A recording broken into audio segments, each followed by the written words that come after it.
El Líbero presenta A Fondo, el análisis en profundidad de la actualidad en tiempos de crisis. Contenido exclusivo para los clientes de AFP Habitat.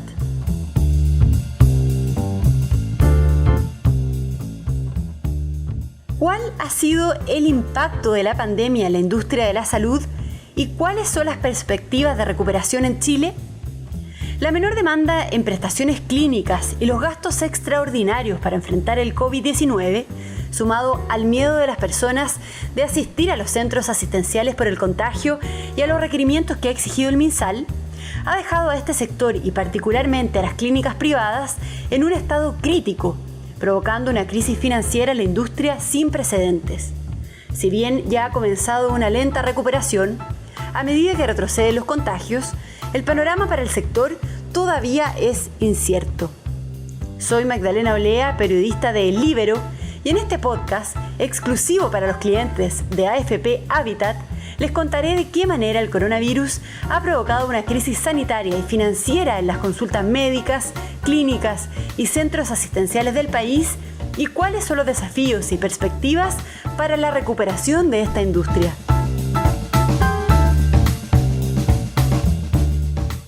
El coronavirus ha provocado un daño profundo en el sistema de salud en Chile y en el mundo.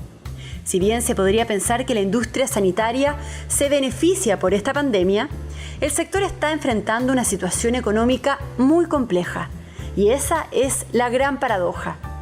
Si bien los centros de atención privados en el país han debido contratar entre un 15 y un 25% de personal adicional para atender de manera adecuada el gran flujo de pacientes, lo que ha llevado a que más de 100.000 funcionarios de la salud se destinen a realizar labores relacionadas a la atención del COVID-19 en el sistema privado, las necesarias medidas de confinamiento para contener el avance de la pandemia, sumado al miedo de las personas de asistir a los centros asistenciales por el contagio, que afecta a la consulta médica, provocando un fuerte descenso en la demanda, ha tenido un impacto en la continuidad de la atención de salud y en los servicios de urgencias. En nuestro país, donde el gasto de salud es de aproximadamente un 8% del PIB, la situación es preocupante. La menor demanda en prestaciones clínicas y los gastos extraordinarios para enfrentar el COVID-19, como adecuaciones de espacios, destinación y contratación de personal, adquisición de equipamiento e insumos de protección para la atención, sumado a los requerimientos que ha exigido el MinSal, dejó a este sector y particularmente a las clínicas muy desafiadas financieramente. Entre marzo y julio, el sector privado dejó de hacer 23.000 cirugías y la cancelación de operaciones no urgentes para destinar la atención y camas a los pacientes de coronavirus llevó a una baja de hasta un 80 y 90% de la actividad quirúrgica electiva en algunos centros.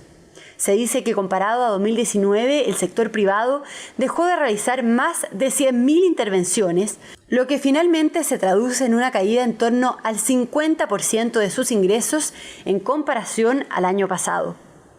La situación se complica aún más en el sistema público, en el que por efecto de la pandemia suma 281.000 pacientes adicionales a las listas de espera. La última cifra publicada por Salud a marzo de este año reportaba 1.709.762 pacientes aguardando una consulta de especialidad y otros 266.250 inscritos para ser operados. Hoy se estima que son del orden de 180.000 las personas que están postergadas en la lista GES, que son las patologías más graves, y la proyección es que a fin de año se llegue a cerca de 3 millones de prestaciones postergadas. Eso muy probablemente se traducirá en un exceso de mortalidad durante 2020 y 2021 y obligará a hacer un esfuerzo gigantesco que va a requerir la colaboración del sistema público y privado a futuro. Para dar un dato, en los primeros 3 meses del año las clínicas privadas anotaron ganancias por 11.665 millones. Sin embargo, debido a la pandemia, algunas empresas que ya han empezado a reportar sus estados financieros arrojaron pérdidas por más de 23.000 millones al primer semestre. Aún peor, un estudio de la Asociación de Clínicas de Chile, un gremio que agrupa a 39 clínicas a lo largo del país, advirtió que entre marzo y junio las pérdidas alcanzaron 75.000 millones. Y se piensa que durante el primer semestre las pérdidas totales alcanzarán cerca de 100.000 millones. A junio, Clínica Las Condes anotaba pérdidas por más de 10.000 millones. Red Salud había perdido 13.000 millones y Banmédica generaba utilidades a pesar de que algunas líneas de sus ingresos ordinarios asociados a la atención clínica bajaron considerablemente. Hubo clínicas que incluso debieron recurrir a la Ley de Protección del Empleo como una opción para mantener la viabilidad del negocio. Además, en esta disminución de ingresos también influyó el cambio en la normativa aplicado por la autoridad, que significó que MinSal tomara el control de la salud privada con el fin de coordinarse de mejor forma para enfrentar el avance del coronavirus. Si bien el gobierno le paga a los centros privados las prestaciones que realicen lo que dure la emergencia, con las derivaciones de hospitales a clínicas, se ha provocado un déficit para cubrir los costos reales de atención de parte importante de esos pacientes. Se estima que se pierden aproximadamente 2.800.000 pesos en promedio por paciente. También hay que decir que a marzo los hospitales y los servicios de salud públicos adeudaban unos 50.000 millones al sector prestador privado por derivación de pacientes.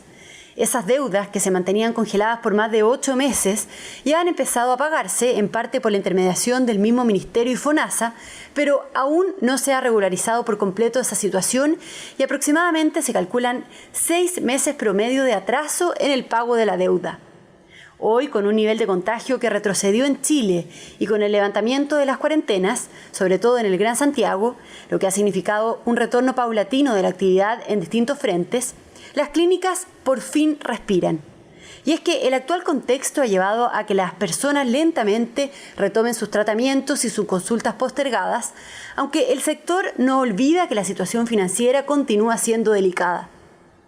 Así, a medida que descienden las hospitalizaciones por COVID-19 y disminuyen los casos activos, se espera ir retomando las atenciones de salud y se espera que tanto los recursos como los procesos vuelvan progresivamente a los niveles que existían antes de la pandemia, dado el gran volumen de personas que se espera para los próximos meses por atenciones postergadas. Sin embargo, actualmente la actividad en el sector privado continúa disminuida en un 40% en comparación a un año normal y este año se da prácticamente por perdido. No se espera que se alcancen los niveles de años anteriores, sobre todo considerando la posibilidad de enfrentar eventuales rebrotes por COVID-19. Así, la recuperación para 2021 va a depender de la posibilidad de encontrar una vacuna, de que aparezca o no una mutación del virus, de que la gente se comporte adecuadamente y de los rebrotes, pero también será relevante lo que ocurra a nivel político. Por esto, el panorama todavía es incierto. Con esta información, yo me despido de este podcast exclusivo para los clientes de AFP Habitat y nos volvemos a encontrar muy pronto con más análisis desde el fondo de la noticia.